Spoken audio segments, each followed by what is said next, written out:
नमस्कार। इस वक्त सबसे बड़ा सवाल लोगों के जहन में आ रहा है और लोग सवाल पूछ भी रहे हैं कि ये जो लॉकडाउन 3 जिसे कह रहे हैं लोग, सरकार चाहती है उसे कहा जाए कि लॉकडाउन ख़त्म करने का ये पहला चरण है।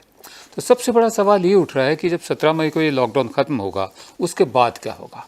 सरकार के पास कोई प्लान है क्या, या फिर लॉकडाउन बढ़ा दिया जाएगा? दूसरे, इस लॉकडाउन से अभी तक हासिल क्या हुआ है? 40 दिन के लॉकडाउन में अर्थव्यवस्था पटरी से उतर गई है, जो पहले ही उतरी हुई थी नोटबंदी की वजह से, और बहुत नुकसान पहुंचा है। बहुत सारे लोगों ने अपनी नौकरियां खोई हैं, करोड़ों लोगों ने अपनी नौकरियां खोई हैं, बिजनेसेस बंद हुए हैं पिछले 40 दिनों में। अब अगर आप लॉकडाउन उठाते हैं तो सोशल डिस्टेंसिंग को लोग फॉलो नहीं कर रहे हैं, ठीक है? तो आपके सामने दो फ्रंट की लड़ाई है। तो 17 मई के बाद क्या करेंगे? क्या लॉकडाउन जारी रखेंगे, ये जानते हुए भी कि कोरोना वायरस से लोगों के मरने वाले लोगों की तादाद बढ़ती जा रही है, संक्रमित लोगों की तादाद बढ़ती जा रही है? तो लॉकडाउन से हासिल क्या हुआ? क्या उसमें रुकावट आई थी कोई? हमें तो रुकावट आई नहीं दिखी, उल्टे अर्थव्यवस्था अलग से कमज़ोर हो गई। तो ऐसे में ये सवाल जायज़ है कि 17 मई के बाद क्या लॉकडाउन उठेगा, या चरणबद्ध तरीके से फेजेस में थोड़ी सी और रियायतें दी जाएंगी? इकोनॉमिक एक्टिविटी शुरू करना बहुत ज़रूरी है। इस वक्त हालत ख़राब है, लोगों की हालत खस्ता है। तो कांग्रेस प्रेसिडेंट है सोनिया गांधी और उनके चीफ मिनिस्टर्स, उन्होंने यही पूछा है। सोनिया गांधी ने पूछा है, after May 17 what and after May 17 how?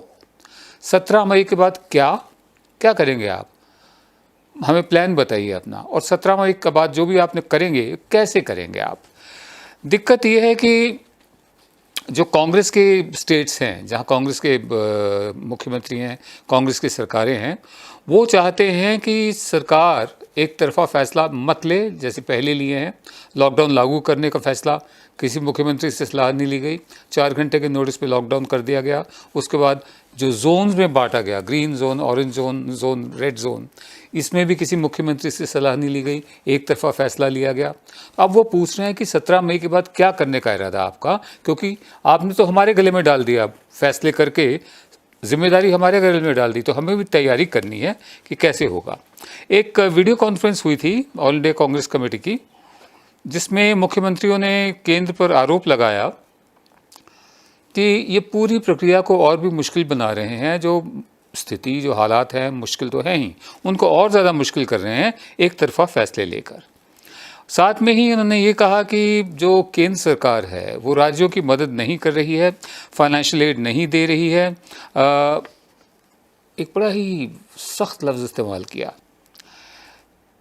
राज्यों की मदद नहीं कर रही है, माली तौर पर, पैसे के तौर पर मदद नहीं कर रही है, ऊपर से इकोनॉमिकली एंटी नेशनल एक्ट कर रही है।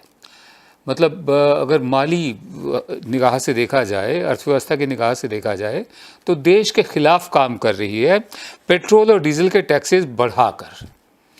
कोविड-19 जो है, कोरोना वायरस जो चल रहा है, कोविड-19, ये वैसे ही इमरजेंसी है, और कम से कम सरकार को इसका 75 से 85% जो रेवेन्यू आ रहा है ये कीमतें बढ़ाने से, वो राज्य सरकारों को देना चाहिए, ताकि राज्य सरकारों के पास कुछ पैसा हो कोविड-19 हेल्थ और इकोनॉमिक इमरजेंसी से जूझने के लिए।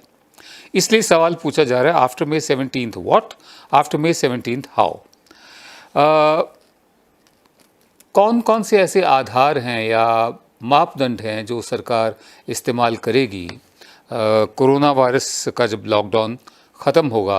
अगर सरकार उसको लंबा चलाती है लॉकडाउन को, तो मापदंड क्या होंगे? अर्थव्यवस्था कैसे चलेगी? कौन कौन सी गतिविधियां खुलेंगी, या खुलेंगी भी सही? बात स्पष्ट हो गई, लॉकडाउन से कोरोना वायरस के जो रफ्तार है उसमें कोई कमी नहीं आई है, वो बढ़ती ही रही है। मैं आपको कुछ बताता हूँ, फिगर्स मेरे दोस्त हैं श्याम मीरा सिंह, उन्होंने कुछ फिगर्स दी हैं। पहला मामला 30 जनवरी को सामने आया कोरोना का, उसके 45 दिन बाद जाकर 100 मामले हुए। 45 दिन, 100 से 1000 केसेस होने में सिर्फ 14 दिन लगे, 1000 से 10,000 होने में 16 दिन लगे, 10,000 से 20,000 होने में सिर्फ 8 दिन लगे, 20,000 से 30,000 केसेस होने में सिर्फ 7 दिन लगे, 30,000 से 40,000 होने में सिर्फ 4 दिन लगे, और 40,000 से अब 50,000 होने में सिर्फ 3 दिन लगे हैं। कोरोना के 53,000 मामले ऐसे, 53,000 से ज़्यादा मामले क्रॉस हो चुके हैं। जिस दिन लॉकडाउन शुरू किया था उस दिन टोटल कोरोना केसेस सिर्फ 500 के करीब थे, जबकि पिछले 24 घंटे के भीतर ही 3,900 से अधिक कोरोना केसेस सामने आ चुके हैं। कहने का मतलब ये है कि लॉकडाउन जो है वो कोरोना को रोक नहीं पाया है, एक्सपोनेंशियली कोरोना बढ़ रहा है। तो ऐसे में 17 मई के बाद सरकार क्या लॉकडाउन जारी रखेगी? अगर जारी रखेगी तो क्या उसको अभी तक फ़ायदा हुआ जो होगा? और अगर जारी रखेगी अर्थव्यवस्था का क्या होगा?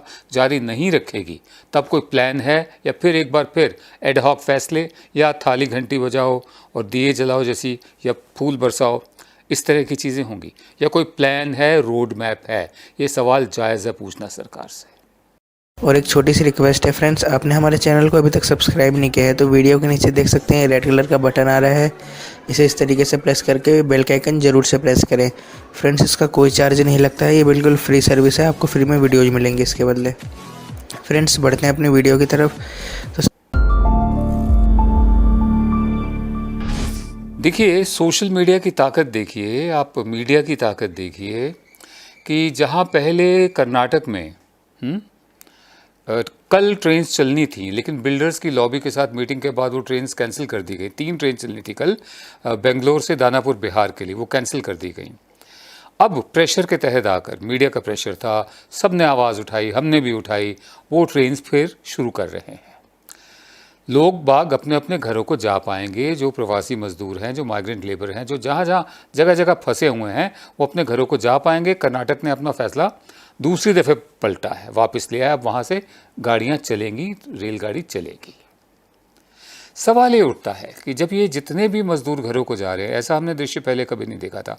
पार्टीशन जब हुआ था सन 47 में, तब की फ़ोटोज़ हमने देखी हैं कि गाड़ियों की छतों पर लोग बैठे हुए हैं, पैदल जा रहे हैं, बैलगाड़ियों में आ रहे हैं, इधर से भी आ रहे हैं, इधर से जा भी रहे हैं। इतना बड़ा माइग्रेशन जो हुआ था 1947 का, इतिहास का बहुत बड़ा माइग्रेशन कहा जाता है। इस दफ़े उस स्तर का तो नहीं है, बल्कि उसके आसपास ही है। इतना बड़ा माइग्रेशन जो हो रहा है, लोग इसे पलायन कहते हैं। ये श्रमिक अपने घर जाना चाहते हैं, ये मज़दूर अपने घर जाना चाहते हैं। 40 दिन पिछले लॉकडाउन में बंद है, तनख्वाहें नहीं मिली हैं, रोज़ी रोटी का इंतज़ाम नहीं है, और इनको घर जाने से भी रोका जा रहा था कर्नाटक में। कम से कम अभी भी इनका मूवमेंट पूरा नहीं हुआ है। सरकार ने अब ट्रेन चलाने की सोची है, वरना लाखों की तादाद में पैदल औरतें, बच्चे, बुज़ुर्ग वापस अपने अपने गाँव को जा रहे हैं। सरकारों को ये भी समझ में आ रहा है कि हमारी अर्थव्यवस्था की रीढ़ की हड्डी यही मजदूर हैं, यही फैक्ट्रियों में काम करते हैं, यही खेतों में काम करते हैं, यही कंस्ट्रक्शन साइट्स पर जो बिल्डिंग्स बनती हैं वहाँ काम करते हैं, यही सर्विस सेक्टर हमारा देते हैं, यही हमारे ड्राइवर्स भी हैं, यही हमारा और काम भी करते हैं सब। अब समझ में आ रहा है सरकार को। पंजाब में चिंता हो रही है, बुआई का मौसम है, धान की बुआई कौन करेगा? लेबर नहीं है। कर्नाटक में चिंता हो रही है, कंस्ट्रक्शन एक्टिविटी कैसे शुरू होगी। इसी तरह गुजरात में, सूरत में बहुत बुरा हाल हुआ, आमना सामना हो गया बहुत बड़ी तादाद में मज़दूरों का जो घर वापस जाना चाहते हैं। उन्होंने देख लिया कि शहरों ने उनका साथ नहीं दिया है। जब घर वापस जाएंगे तो वहाँ जाकर क्या करेंगे? नाले की गैस से पकौड़े तलकर चाय बेचेंगे? हाँ, अगर हर कोई नाले की गैस से पकौड़े तलकर बेचेगा और चाय बेचेगा तो उनको खरीदेगा कौन? परचेजिंग पावर है क्या? ले देकर एक ही रास्ता बचता है, मनरेगा। मनरेगा एक ऐसी स्कीम है जिसका प्रधान सेवक ने बहुत मजाक उड़ाया था। प्रधान सेवक ने ये यहाँ तक कहा था, मैं आपको बताता हूँ, मेरे दोस्त हैं ये श्याम मीरा सिंह, इन्होंने फेसबुक पर लिखा है, मनरेगा पर प्रधान सेवक ने कहा था, मेरे प्यारे देशवासियों, कांग्रेस ने आपको बुढ़ापे में घास खोदने के काम पर लगा दिया है। अब ज़रा सुनिए, संसद में प्रधान सेवक ने मनरेगा को लेकर क्या कहा था, कांग्रेस और यूपीए सरकार की सबसे बड़ी विफलता बताया था। अब वही विफलता इकलौता सहारा बन रही है। पहले सुनिए। मेरी राजनीतिक सूझबूझ कहती है कि मनरेगा कभी बंद मत करो।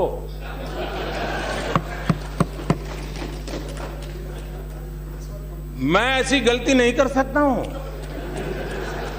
क्योंकि मनरेगा आपकी विफलताओं का जीता जागता स्मारक है। आजादी के 60 साल के बाद आपको लोगों को गड्ढे खोदने के लिए भेजना पड़ा, ये आपकी विफलताओं का स्मारक है और मैं गाजे बाजे के साथ इस स्मारक का ढोल पीटता रहूंगा। दुनिया को बताऊंगा कि ये गड्ढे तुम खोद रहे हो, उन 60 साल के पापों का परिणाम है। इसलिए मेरी राजनीतिक सूझबूझ पर आप शक मत कीजिए। मनरेगा रहेगा, आन बान शान के साथ रहेगा और गाजे बाजे के साथ दुनिया में बताया जाएगा। हाँ, एक और बात जरूर हो, क्योंकि मैं देश हित के लिए जीता हूं, देश हित के लिए जीना चाहता हूं, और इसलिए इसमें से देश का अधिक भला कैसे हो, उन गरीबों का भला कैसे हो, उसमें जो कुछ भी आवश्यक जोड़ना पड़ेगा, निकालना तो कुछ नहीं है, आप चिंता मत कीजिए जी। जो जोड़ना पड़ेगा जोड़ेंगे, जो ताकत देनी पड़ेगी हम देंगे, क्योंकि हम मानते हैं कि लोगों को पता चले। भाई, आपने सुना प्रधान सेवक ने क्या कहा। वही मनरेगा आज अकेले ही पूरे देश की रूरल इकोनॉमी को संभाल रही है। सुशील मोदी जो उप मुख्यमंत्री हैं बिहार के, जो बीजेपी के हैं, वो कह रहे हैं कि हम मनरेगा के तहत मजदूरों को काम दे रहे हैं, मजदूरों के लिए मनरेगा में दिनों की संख्या बढ़ाकर उनकी मदद कर रहे हैं। ऐसे ही शिवराज सिंह चौहान मनरेगा के बल पर मजदूरों की जान बचाने का दावा कर रहे हैं। आज जबकि लोगों के पास खाने के लिए पैसे नहीं है, रहने के लिए पैसे नहीं है, तब मनरेगा में निकला पसीना ही लोगों की थाली में रोटी बनकर पहुंच रहा है। शहर और कस्बों में रहने वाली मिडिल क्लास मनरेगा की कीमत नहीं समझ सकती। गांव में पाई पाई के लिए दम निचोड़ देने वाले मजदूरों, किसानों के लिए मनरेगा 2 वक्त के निवाले का नाम है। अब जबकि 5 ट्रिलियन इकोनॉमी वाला गुब्बारा फूट चुका है, 5 ट्रिलियन की इकोनॉमी वाला गुब्बारा फूट चुका है और मनरेगा ही काम आ रही है, तब कायदे से सरकार को, और ख़ासकर हम तो कहेंगे अपना बड़प्पन दिखाते हुए प्रधान सेवक को, इस देश के मजदूरों से माफ़ी मांगनी चाहिए और पिछली सरकार का धन्यवाद करना चाहिए, जिसकी ज़मीन से जुड़ी एक नीति ने इस मुसीबत के वक्त में देश की ग्रामीण अर्थव्यवस्था के लिए रीढ़ की हड्डी का काम किया है। अब देखना बाकी है कि मनरेगा के लिए कितना पैसा राज्यों को दिया जाता है, कोरोना से लड़ने के लिए कितना पैसा राज्यों को दिया जाता है। हमें इंतज़ार है एक पैकेज का, 3 तरह के पैकेज, 2 तरह के तो मांगे ही जा रहे हैं। इंडस्ट्री चाहती है कि स्टिमुलस पैकेज दिया जाए, प्रोत्साहन पैकेज। जो अर्थशास्त्री वो कहते हैं कि लॉन्ग टर्म रिवाइवल पैकेज बनाया जाए, जिसमें जीडीपी का 1% नहीं उससे ज़्यादा हो। 5 लाख से 16 लाख करोड़ तक का एक फिगर है जो कहा जा रहा है कि अर्थव्यवस्था को वापस पटरी पर लाने के लिए इतने पैसे की ज़रूरत होगी। तुरंत जो है फर्स्ट एड जिसे बोलते हैं, वो एक सर्वाइवल पैकेज की ज़रूरत है, जिसमें मज़दूर के अकाउंट में पैसे पहुँचे, कम से कम 10,000 रुपये पहुँचे या 5,000 पहुँचे, 6,000 पहुँचे। दूसरे, उसको खाना मिले राशन के ज़रिए, पीडीएस के ज़रिए, टारगेटेड पीडीएस हो कि जो डिज़र्विंग है उनके तक खाना पहुँचे। और तीसरे, हमारी जो चरमराई हुई स्वास्थ्य सेवाएं हैं वही काम आ रही हैं इस वक्त, प्राइवेट वाले काम नहीं आ रहे, बहुत कम काम आ रहे हैं। जो चरमराई हुई स्वास्थ्य सेवा है, सरकारी अस्पतालों का जाल जो बहुत पहले बिछ चुका था, उसको रैंप अप करने की ज़रूरत है, उसको मजबूत करने की ज़रूरत है, उसको आधुनिक बनाने की ज़रूरत है। तो सर्वाइवल पैकेज 1, स्टिमुलस पैकेज 2, उस पर भी बहस हो सकती है कि दिया जाना चाहिए या नहीं दिया जाना चाहिए इंडस्ट्री को, और रिवाइवल पैकेज 3। अब 17 मई के बाद सरकार का क्या प्लान है, अगर प्लान है तो हम जानना चाहेंगे। नमस्कार।